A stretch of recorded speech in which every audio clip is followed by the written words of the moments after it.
이것은 야훼께서 보복하시는 날이요 시온의 송사를 위하여 신원하시는 해라. 아멘. 오늘 본문 말씀을 가지고 야훼께서 보복하시는 날이란 제목으로 함께 은혜의 말씀을 나누기로 하겠습니다. 오늘 이사야서 34장은 하나님께서 이스라엘 백성만의 하나님이 아니라 열방을 다스리시고 통치하시는 그런 하나님이심을 알려주고 있는 말씀입니다. 그리고 하나님의 심판 또한도 이스라엘에게만 국한된 심판이 아니라 열방 가운데 임하시는 심판이라는 것을 알려주고 있습니다. 그런데 이 심판의 기준이 있습니다. 하나님과의 관계를 기준으로 했을 때 심판을 받고, 그리고 반대로 구원과 회복의 역사가 이루어진다라는 것입니다. 하나님과의 관계의 기준은 뭘까요?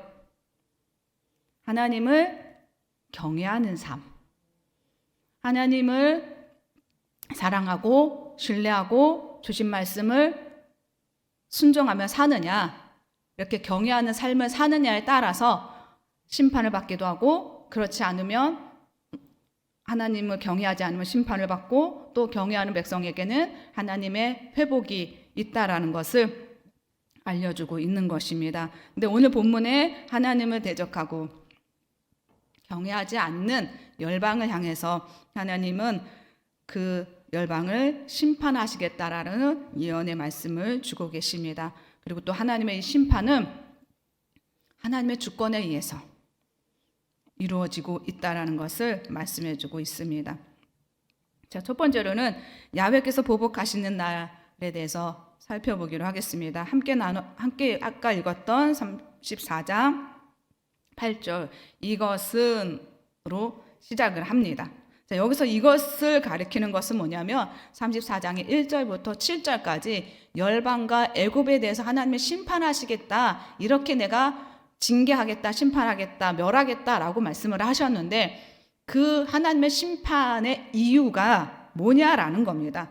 그것은 시온의 송사 때문이라는 거예요.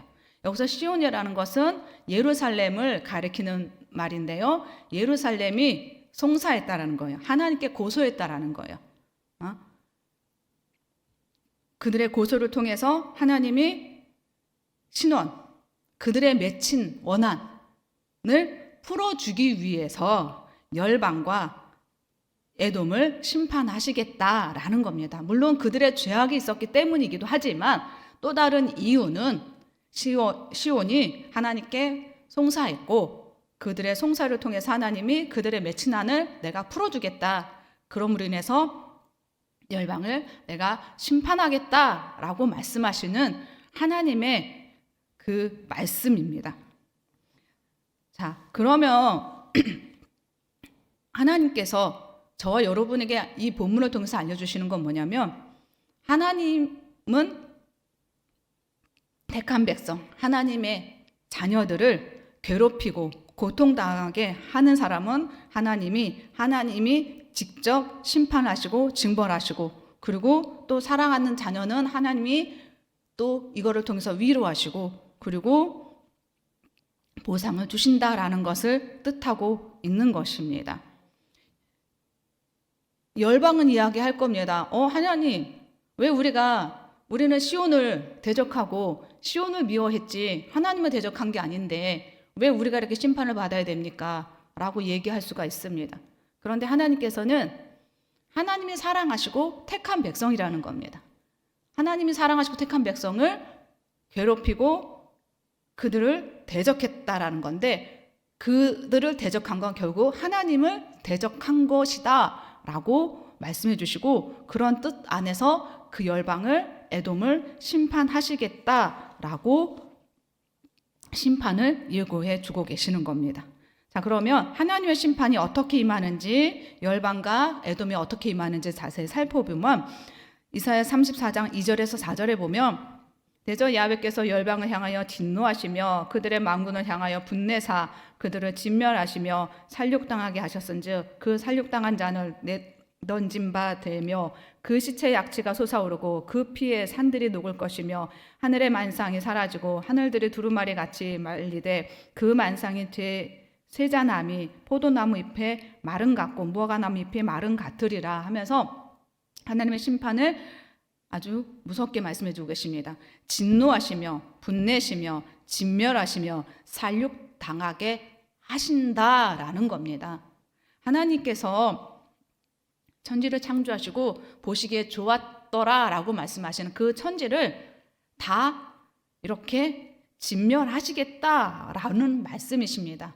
오래 참으셨지만 그러나 그 하나님의 참으심은 한계가 있다라는 것을 저와 여러분들에게 알려주고 계신다라는 겁니다. 3절에 보면 그 진노가 더 자세히 표현되어 있는데요. 시체가 부패하면서 풍기는 악취가 천지를 진동하고 그리고 시체에서 흘러나오는 피로 인해 산들마저 녹는다. 그러니까 그 피로 인해서 강물처럼 산들을 씻어 흘러내린다라는 표현을 하고 있습니다. 그러니까 하나님의 진노로 인해서 많은 사람들이 죽어간다라는 거예요. 그리고 4절에 보면 천재지변까지 일어난다라는 것을 말씀해 주고 계시면서 하나님의 이렇게 악한 열방을 향한 세상의 심판이 얼마나 무서운지를 말씀해 주고 계시는 걸 볼 수가 있습니다. 자, 그러면 이제 두 번째로 에돔의 심판을 살펴보겠습니다. 5절에서 7절까지 보면 야외의 칼이 하늘에서 족하게 맞섰은즉 보라 이것이 에돔 위에 내리며 진멸하시기로 한 백성 위에 내려 그를 심판할 것이라. 야외의 칼이 피 곧 어린 양과 염소의 피에 만족하고 기름 곧 순양의 콩팥 기름으로 윤택하니 이는 야외를 위한 희생의 보스라에 있고 큰 살육이 에돔 땅에 있음이라. 들소와 송아지와 숫소가 함께 도살장에 내려가니 그들의 땅이 피에 취하며 흙이 기름으로 윤택하리라. 하나님이 열방을 심판하시는데 이렇게 콕 집어서 에돔 나라를 지명해서 그 나라를 이렇게 무섭게 심판하시겠다라고 말씀하십니다. 여러분, 에돔은 어떤 나라입니까? 이삭의 쌍둥이 자녀 중에 한 명입니다. 에서와 야곱이 있는데 그 형 에서의 후손들이 만든 나라가 에돔입니다. 근데 에돔의 그 이름이 하나님께서 이스라엘로 바꿔주셨는데 그 이스라엘 나라는 하나님을 경외하고 믿음의 삶을 살았지만 이 에돔의 에서의 후손들은 하나님을 경외하지 않고 믿음의 삶을 살지 않았습니다. 오히려 불신앙의 삶을 살았고 우상숭배의 삶을 살았고 또 성경 구약에 보면 이스라엘 백성들을 10번 이상 그들에게 악을 행한 것을 기록을 하고 있는 걸 볼 수가 있습니다. 자, 이렇게 에돔이 이스라엘을 많이 괴롭힌 사건을 보면 민수기 20장에 더 특별하게 나와 있습니다. 이스라엘 백성들이 애굽에서 출애굽할 때 장정만 60만 그리고 노인과 노약자와 아이들까지 합히면 200만이 넘는 많은 그런 백성들이 출애굽을 하는데 가나안 땅에 가는 여정에 에돔 땅을 지나가야 했습니다. 그런데 이 에돔 왕이 이야기합니다. 민수기 20장 20절에서 21절에 보면 그는 이르되 너는 지나가지 못하리라 하고 에돔 왕이 많은 백성을 거느리고 나와서 강한 손으로 막으니 에돔 왕이 이같이 이스라엘이 그의 영토로 지나감을 용납하지 아니하므로 이스라엘이 그들에게서 돌이키니라. 자기네 땅 그냥 조용히 지나가겠다 했음에도 불구하고 못 지나가게 했습니다. 그리고 또 오바댜 1장 11절에 보면 내가 멀리 섰던 날 곧 이방인이 그의 재물을 빼앗아 가며 외국인이 그의 성문에 들어가서 예루살렘을 얻기 위하여 제비 뽑던 날에 너도 그들 중 한 사람 같았느니라. 북이스라엘과 남유다에 여러 가지 어려움을 많이 줬는데 특히 남유다에 이렇게 멸망할 때 에돔이 유다의 멸망을 기뻐했고 그리고 방종했고 그리고 그 멸망에 오히려 도움을 줬던 그런 나라라는 겁니다. 그렇기 때문에 그 이스라엘 백성들을 대적하는 그 열방의 대표적인 나라로 콕 집어서 에돔을 지명한 것입니다. 자, 이렇게 에돔의 그 하나님의 백성들을 대적함으로 말미암아 하나님이 그 땅을 도말하겠다, 멸하겠다, 징계하겠다라고 말씀하시는데요. 5절에 보면 야훼의 칼이, 전쟁의 무기에서 가장 기본적인 게 칼이잖아요. 근데 하나님이 칼을 드셨다라는 거예요. 칼을 들고 에돔을 진멸하겠다, 멸하시겠다라는 말씀인데, 이 성경에서 칼을 들고 에돔 위에 내려오겠다라는 이런 표현은 이 부분에만 기록을 하고 있다라는 겁니다. 그러니까 하나님의 확실한 심판을 말씀해 주고 있는데요. 3절에 보면 큰 살육이 그 땅에 임한다라는 겁니다.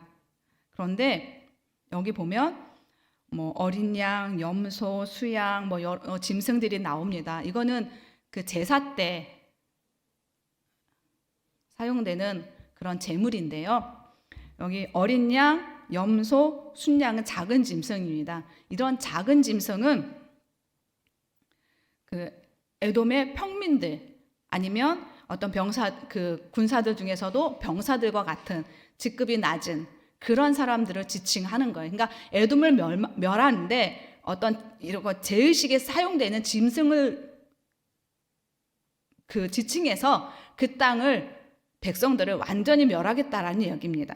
그리고 몸집이 큰 들소, 송아지, 숫소가 나오는데요. 힘이 세잖아요.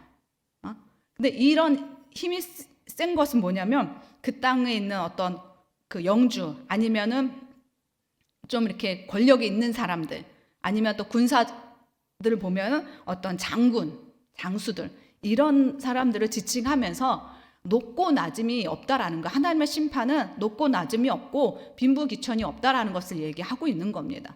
에돔 땅에 그런 철저한 하나님의 심판이 임하겠다라는 것을 말씀해 주고 있습니다. 또 6절에 보면 보스라라는 지명이 나옵니다.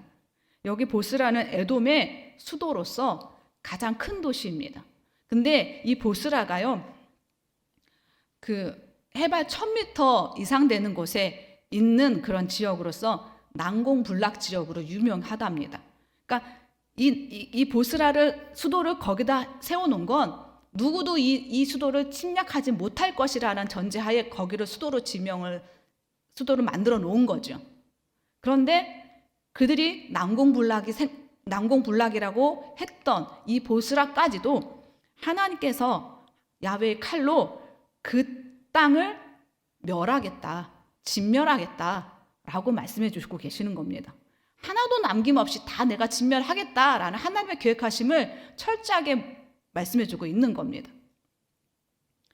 이렇게 하나님께서 심판하신 그 땅, 이 땅은요, 9절에 보면 에돔의 시내들은 변하여 역청이 되고 그 티끌은 유황이 되고 그 땅은 불붙는 역청이 되며, 하나님의 심판으로 말미암아 그 온 땅이 같이 멸망을 하고 만다라는 겁니다. 그런데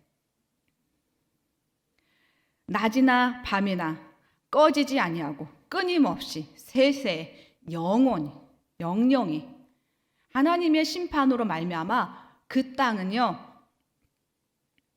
돌이킬 수 없는 그런 땅이 되고 만다라는 것을 말씀해주고 있는 것입니다. 하나님께서 작정하시고 심판하심으로 말미암아 에돔은 다시 일어설 수 없는 나라, 완전히 멸망하는 나라가 되게 하겠다라는 하나님의 심판의 예고이십니다. 그리고 그 땅 결국은 들짐승이 사는 그런 땅으로 변화될 것이다 라는 하나님의 철저한 심판을 말씀해 주고 있는 것이 오늘 이사야서 34장입니다. 저와 여러분에게도 하나님은 분명히 하나님의 백성으로서 하나님을 경외하는 삶을 살고 죄악된 삶을 살지 말아야 됩니다. 그런데 더 중요한 건 하나님을 경외하는 삶을 살면 것도 중요하지만, 정말 내가 하나님이 사랑하는 백성, 하나님이 사랑하는 나라에 대해서 악한 행동을 하지 않아야 된다라는 것을 오늘 본문을 통해서 저와 여러분에게 더 알려주고 있는 말씀인 줄 믿습니다. 내 이웃을 내 몸처럼 사랑하라 말씀해 주신 것처럼 하나님을 사랑하는 것과 같이 또 내 이웃도 같이 사랑해야 하는 것이 하나님의 말씀이시고 또 하나님의 말씀에 우리가 순종함으로 나아가는 그런 삶을 살아가는 우리가 되어야 할 줄 믿습니다. 아멘. 자, 이 시간에 제가 기도하겠습니다. 좋으신 하나님 아버지 감사합니다. 오늘 이사야서 34장의 말씀을 가지고 아버지 열방을 또한 에돔을 향한 하나님의 심판에 대해서 다시 한번 알게 해주신 하나님 감사합니다. 주님, 우리가 믿음으로 산다 하면서도 말씀으로 늘 순종하며 산다 하면서도 아버지 하나님 우리 안에 있는 하나님의 그 말씀에 순종하지 못하는 모습들이 있다며 깨닫게 하여 주시고 아버지 하나님 내가 하나님의 사랑을 받듯 또한 내 주변에 또한 아버지 저 이웃 나라에 하나님의 사랑이 임할 수 있도록 또한 그들을 향하여 사랑의 마음을 전할 수 있는 우리 모두가 될 수 있도록 도와주시옵소서. 교만은 패망의 선봉이요 거만한 마음은 넘어짐의 앞잠이라 말씀해 주셨는데 우리의 교만함으로 거만함으로 말미암아 이웃사랑을 실천하지 못하는 것들이 있다면 주여 용서하여 주시고 아버지 하나님 이웃사랑을 실천하며 또 하나님을 알지 못하는 저 이방 나라들에 대해서 아버지 하나님을 대적하는 그들을 불쌍히 여기는 마음을 가지고 그 땅을 위하여 중보하고 믿음으로 나아가는 우리 모두가 될 수 있도록 주님 역사하여 주시옵소서. 오늘 하루 주님께 맡겨드립니다. 주님 우리의 마음과 심령을 주님께서 주장하여 주셔서 하나님 앞에 더 믿음으로 하나님을 경외하는 삶으로 나아가게 도와주시고 아버지 하나님 정말 내 주변에 하나님을 알지 못하는 죽어가는 영혼들이 있다며 그들을 향하여 주님 십자가 은혜와 그 사랑을 증거할 수 있는 우리 모두가 될 수 있도록 주님 역사하여 주시옵소서. 심판에 들어서지 않을 수 있도록 그들을 주님의 그 말씀으로 권면하며 하나님의 그 사랑으로 그들이 돌이켜지는 귀한 변화를 바라보고 늘 증거하는 십자가의 은혜와 그 사랑을 증거하는 우리 모두가 될 수 있도록 주님 도와주시옵소서. 감사드리며 예수님의 이름으로 기도드렸사옵나이다. 아멘.